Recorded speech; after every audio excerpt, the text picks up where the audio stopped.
I want to open this video by admitting something a little pathetic. I have never once, not a single time, played a rogue the way the class actually wants to be played. I've played them as a slightly stabbier fighter. I've played them as a wizard who's mad he didn't roll high enough intelligence. I've played them, God forgive me, as a guy who just says I check for traps every 10 feet like some kind of cursed metal detector operator, and then does nothing else of note for the rest of the session. And I have a suspicion, viewer, that I am not alone in this, because the rogue might be the single most misunderstood class in Dungeons & Dragons, and not because the class itself is complicated. It's because everyone brings the wrong genre expectations into the room with them. You sit down, you say, I want to play a rogue, and what flashes in your head is Assassin's Creed. It's a guy dropping silently off a rooftop onto some poor guard's neck. It's stealth. It's murder. It's a hood so big it defies the laws of physics regarding peripheral vision. And that is, to be fair, a version of what a rogue can do. But if that's all you build the character around, you're going to spend most combats standing in a corner waiting for your one good turn that never comes. Because a D&D encounter is rarely built like a video game stealth level. It's a room. There's a fight in it. Everyone can see everyone. Your rooftop dagger fantasy just got mugged by geometry. So let's actually take the rogue apart and figure out what it's for, because it turns out the answer isn't murder guy, it's something a lot more interesting, and honestly, a lot more useful to a party than most people give it credit for. Let's start with the elephant in the room, and I do mean elephant, because it is the size of the entire class's identity. Sneak Attack. Everyone knows Sneak Attack. Everyone thinks Sneak Attack is a stealth mechanic. It is not primarily a stealth mechanic. It is a positioning mechanic wearing a stealth costume to the world's least convincing costume party. The rule, and I'll paraphrase it because reading rules text aloud is a crime against pacing, is that you get bonus damage dice once per turn against a creature if you have advantage on the attack, or if another enemy of the target is within 5 feet of it and you don't have disadvantage. That second clause is the whole game. That second clause is why rogues aren't stealth guys, they're flanking guys. You don't need to be invisible, you don't need to be hidden, you need a friend standing on the other side of the goblin. That's it. That's the trick. Half the confusion about rogues comes from people not reading past advantage and assuming the only way to get their big number is a Hollywood backstab, when actually your fighter tanking the front line is doing 90% of the setup work for you just by existing near the enemy. This changes everything about how you should actually be thinking turn to turn. You are not a lone wolf skulking in shadows waiting for the perfect assassination window. You are a professional coward with excellent positioning instincts. Your entire combat philosophy should be, where is an ally, and where is the enemy relative to that ally, and how do I get myself adjacent to that enemy without dying in the process? That's the real rogue puzzle every single round. Not, how do I hide, but how do I get flanking safely? And the safely part matters a whole lot, because you are, and I cannot stress this enough, made of wet paper. A D8 hit die and a pile of finesse-based dodge tricks are not going to save you from a giant deciding you look tasty. Rogues die fast when they get caught out of position, which is why the good ones are constantly thinking 2 turns ahead about escape routes, not just approach routes. And that leads into the actual mechanical toolkit the game hands you for exactly this problem, which people love to skip over because it's less flashy than stabbing things. Cunning Action. This is, without exaggeration, one of the best class features in the entire system, and it gets criminally underused by newer players because it doesn't do damage, and newer players are addicted to doing damage. Cunning Action lets you dash, disengage, or hide as a bonus action. Read that again. As a bonus action. Every other class in the game is begging the universe for one of those options, and you get all 3, whenever you want, forever. This is what turns you from guy with a dagger into the single most mobile creature at the table. You can sprint in, stab something, and then disengage out without eating an opportunity attack, meaning you can dip into melee range, get your sneak attack, and vanish before the enemy gets to retaliate. Or you can dash twice in one turn if you need to reposition across a battlefield fast, which matters enormously for exactly the flanking math I just described. You are never, ever supposed to be standing still. A rogue standing still and trading blows like a fighter is a rogue playing the game wrong. Full stop. This is also where the stealth fantasy actually does come back into play, just not the way people expect. You're not sneaking around the whole fight. You're using hide as a bonus action mid-combat, specifically to set up a devastating opening attack next round, because if you're hidden when you make an attack, that's another route to advantage, which is another route to sneak attack. It's tactical stealth, not narrative stealth. It's a button you press for value, not a permanent state of being a ninja.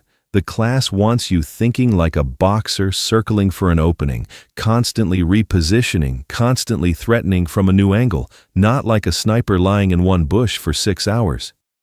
Now let's talk about the part of the rogue identity that gets almost criminally sidelined at most tables, which is that this class is, mechanically, the best non-caster problem solver in the game, and it's not close. Expertise. You get to double your proficiency bonus on skills of your choice, and by level 6 you've got 4 of these doubled up, and this is where the rogue stops being guy in combat and becomes guy who is functionally a superhero outside of combat. A rogue with expertise in stealth and sleight of hand at a reasonable level is passing checks that should, by any sane reading of the math, be nearly impossible for the DM to justify failing. This is your actual lane. Locks, traps, guards, forged documents, pickpocketing a duke's signet ring off his belt while complimenting his shoes, that's the rogue's real superpower. And it's the part most tables barely engage with because combat gets all the spotlight time. If your DM runs any kind of intrigue, heist, infiltration, or investigation content and you're not the one steering that ship as the rogue, something has gone wrong at the table, because no other class is built to dominate that space the way you are. And I want to be blunt about something here because I think it trips people up. Being good at skills is not a side hobby for the rogue. It is the class's actual second combat pillar. D&D fights are the loud, dice-heavy pillar. Exploration and social interaction are the quiet pillar. The rogue is one of the only classes explicitly designed to be a powerhouse in both, and if you only ever engage with the combat half, you're playing half a character. Push your DM to let you use those checks. Ask to scout ahead. Ask to case the joint before the fighter kicks the door in. The rogue that insists on being useful outside of combat is playing the class as designed. The rogue that just waits for initiative to be rolled is leaving the majority of their character sheet unused. Let's talk subclasses for a second because this is where "how should I play a rogue" splits into a few genuinely different answers depending on which flavor you picked, and I think a lot of confusion comes from people applying assassin logic to an arcane trickster or vice versa. The assassin subclass is the closest thing to the murder guy fantasy, and it leans into it hard with the ability to score an automatic critical hit against any surprised creature. This sounds insane on paper and is, in practice, entirely dependent on your DM's appetite for letting you set up surprise rounds, which varies wildly table to table. If you're playing an assassin, your entire pre-game ritual should be about engineering surprise. Scout ahead. Use stealth checks before the fight even starts. Coordinate with your party to strike from hiding on turn 1 rather than walking in the front door. This subclass punishes you hard for playing reactively. It wants you doing recon before the dice even come out. If your table doesn't do a lot of pre-combat scouting, honestly, this might not be the subclass for you because you're going to be sitting on a car with a busted engine. The thief subclass, meanwhile, is the "I do everything a little bit better and a little bit more" option. Extra bonus action use, faster climbing and jumping, the ability to use magic items with charges more efficiently later on. This is the generalist pick, and honestly it's the one I'd point a new player toward because it doesn't ask you to build your whole game plan around one gimmick. It just makes you better at being a rogue in every direction at once, which, when your class fantasy already spans combat, exploration, and social pillars, is a genuinely strong pick precisely because it doesn't specialize you out of your own versatility. Arcane Trickster is the weird cousin at the table, and I mean that as a compliment, because it bolts a chunk of wizard spellcasting onto the chassis, focused around illusion and enchantment. This is where the class starts leaning into Trickster over Assassin, and if you play this subclass like a straightforward stab guy, you're wasting half your sheet. Mage Hand becomes an invisible extra limb for you to pickpocket, pull levers, or trigger traps from a distance without exposing yourself, and your spell list is stacked with tools for misdirection, confusion, and getting people to not notice you existing. This is the version of the rogue that solves problems by making the enemy think something happened that didn't, and if you're not using your spells for exactly that kind of shenanigans, you picked the wrong subclass for your playstyle. And that's before we even get into some of the newer or rarer subclasses like Soulknife or Swashbuckler, which honestly deserve their own separate rambling tangent I'm not going to get into today, because otherwise we're going to be here until next Tuesday, and my liver can't take that kind of commitment. Now, a thing I think trips up a lot of rogue players that I want to specifically call out: the temptation to dump every stat that isn't dexterity. I get it. I do. Dexterity feeds your attack rolls, your AC, your stealth, your initiative. It's the most efficient stat in the game for this class on paper. But a rogue with a constitution score in the gutter is a rogue who dies the first time a fight goes even slightly sideways, and given that you're a D8 hit die class who's supposed to be diving in and out of melee constantly, that's not a rare occurrence. That's a Tuesday. Don't dump con just because dex is efficient. A dead rogue contributes 0 sneak attacks, and I promise you that's a worse outcome than slightly lower AC. I also want to push back gently on the idea that a rogue needs to be the party's only skill monkey, and therefore has to hoard every social interaction like a dragon hoarding gold. You don't need to be the one talking in every single conversation. Your expertise is a resource, and resources are best spent where they matter most, which is usually the high-stakes roles, not every single interaction at the tavern. Let the bard have their moment. Save your deception and persuasion for when the lie actually needs to land perfectly, not for haggling over the price of rope. Let's circle back to combat positioning one more time, because I think it's worth hammering home just how much this reframes the class. The single biggest mistake I see rogues make, and I've made it myself more times than I want to admit on camera, is treating your turn like you're playing a fighter with slightly worse hit points, walking up, swinging, standing there. That's not the class. The class wants you asking, what does my next turn look like before I even take this one? Where's my exit? Who's flanking with me? Do I need disengage this turn, or can I risk staying? Is there a better angle I can dash to that sets up sneak attack without eating 3 attacks of opportunity on the way there? Every single rogue turn should feel like a tiny heist in itself, in and out, minimal exposure, maximum payout. If your turns don't feel a little bit like a smash and grab, you're probably playing the class more passively than it wants.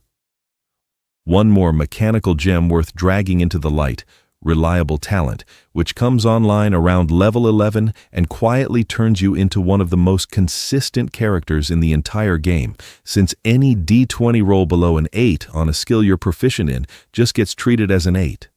This sounds like a small thing until you realize it means your rogue basically stops failing the checks that matter, ever, which is an absurd amount of narrative control to hand one player. And it's exactly the kind of feature that rewards you for leaning hard into that skill monkey identity instead of treating it as an afterthought.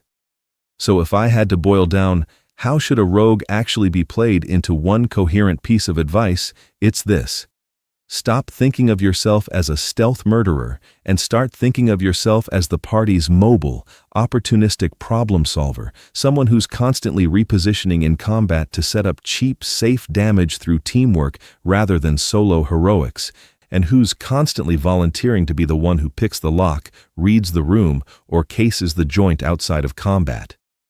The fantasy isn't "I am invisible and deadly." The fantasy is, I am never quite where the danger expects me to be, and I always seem to have exactly the tool the situation needs.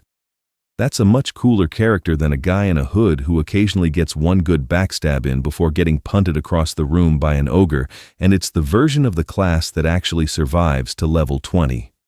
Anyway, that's the rogue. Stop dumping Constitution. Start using Cunning Action like your life depends on it, because it genuinely does, and maybe let your fighter get flanking credit for once instead of resenting him for existing near your target. As always, if you wouldn't mind, liking, commenting, and subscribing is greatly appreciated. And if not, still, thank you for watching. Take care out there and have a good one.